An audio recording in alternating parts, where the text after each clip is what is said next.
Kiai Sadrah, penginjil tanah Jawa yang pernah belajar di pesantren. Pernahkah kalian mendengar tentang sosok Kiai Sadrah? Mungkin sebagian orang belum tahu siapa Kiai Sadrah ini. Lelaki yang disebut berasal dari wilayah antara Demak dan Pati ini adalah orang pertama yang menjadi penginjil tanah Jawa. Kiai Sadrah lahir pada 1835. Nama aslinya adalah Radin. Kiai Sadrah dulunya bernama Radin. Jadi, orang Jawa yang namanya terdiri dari dua suku kata, itu adalah orang Jawa kelas rendah, bukan ningrat. Din dalam agama Islam itu artinya hukum atau aturan. Sehingga, kata nama Radin itu menunjukkan bahwa dia dulunya rakyat biasa, tetapi termasuk orang yang sangat agamis. Orang-orang Jawa yang bersifat agamis, tetapi kemudian berasal dari kalangan bawah, itu selalu ingin maju, dengan cara mencari pendidikan melalui pesantren-pesantren. Itu caranya orang Jawa mengejar kedudukan.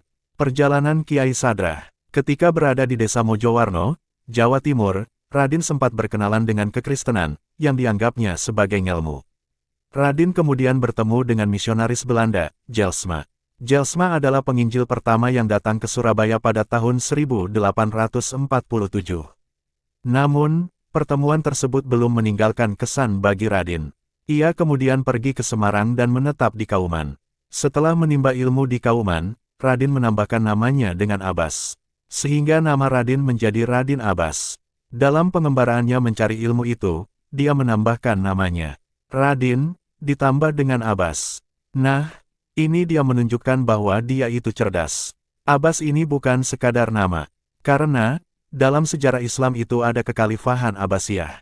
Nah, dia diambil nama Abbas itu diambil dari situ. Berkenalan dengan Kristen. Setelah Radin atau Kiai Sadrah ini belajar di Semarang, ia kemudian bertemu dengan Kiai Tunggul Wulung. Nama lengkapnya adalah Ibrahim Tunggul Wulung. Ia merupakan seorang penganut Kristen. Satu ketika, Kiai Tunggul Wulung ini melakukan debat dengan guru Radin bernama Kurmen atau Siskanoman. Namun Siskanoman kalah. Saat bertemu dengan Radin, Siskanoman kemudian mengajak Radin bertemu dengan Kiai Tunggul Wulung. Dari pertemuan itu, dia menunjukkan ketertarikannya dengan ilmu Kristen. Karena menjadi seorang Kristen, Radin tidak perlu meninggalkan budaya Jawanya.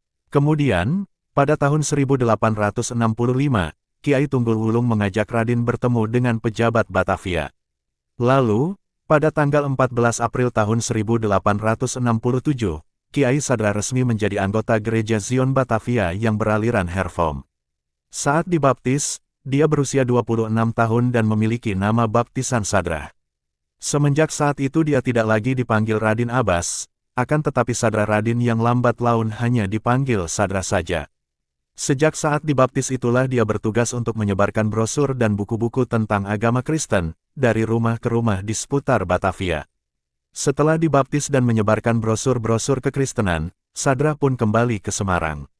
Di sana, Tunggul Wulung telah mendirikan beberapa desa Kristen, yaitu Banyuwoto, Tegalombo, dan yang paling terkenal adalah Desa Bondo di utara Jepara. Setelah sempat menjadi pemimpin jemaat Bondo, karena Tunggul Wulung berkeliling untuk menarik orang-orang untuk tinggal di Bondo. Setelah Tunggul Wulung kembali ke Bondo, Sadrah pun keluar dari Bondo dan keliling menuju Kediri saat berusia 35 tahun dan pergi ke Purworejo. Di Purworejo lah Sadrah diangkat anak oleh pendeta Stephen Phillips. Sadrah tinggal di Purworejo pada tahun 1869 selama setahun, dan pindah ke Karangjasa sekitar 25 km sebelah selatan Purworejo. Keputusan Sadrah untuk meninggalkan Stephen Phillips merupakan keputusan khas dari orang Jawa pada saat itu, yaitu motif kepercayaan diri dan semangat untuk mandiri dan merdeka. Untuk itu pun, Sadrah lebih bebas berkarya tanpa di bawah pengawasan Phillips lagi. Ibrahim yang tinggal di Sruwo, desa tetangga, adalah orang pertama yang dikristenkan oleh Sadrah dengan metode debat umum. Orang kedua yang dikristenkan adalah Kasan Mataram yang terkenal pada zaman itu. Metode yang dipergunakan oleh Sadrah adalah debat yang berlangsung hingga beberapa hari lamanya. Semenjak itu orang yang berdebat dan akhirnya tidak lagi ikut katekisasi dengan Stephen Phillips, akan tetapi menerima ajaran katekisasi dari Sadrah. Namun hubungan Sadrah dengan Stephen Phillips tetap berlanjut. Sadrah menganggap Phillips sebagai pelindungnya secara formal yang menjembatani dengan para penguasa Belanda. Semua murid Sadrah dibaptis oleh pendeta dari pekabar Injil Belanda. Dipenjarakan karena Belanda merasa tersingi. Kiai Sadrah sempat ditahan oleh Belanda. Penahanan Kiai Sadrah tak terlepas dari ketidaksukaan sejumlah pendeta asal Belanda yang merasa tersingi dengan ketokohan sang penginjil asli Jawa ini. Lalu, Belanda ingin melakukan vaksinasi cacar di Jawa. Namun, pengikut Kiai Sadrah menolak.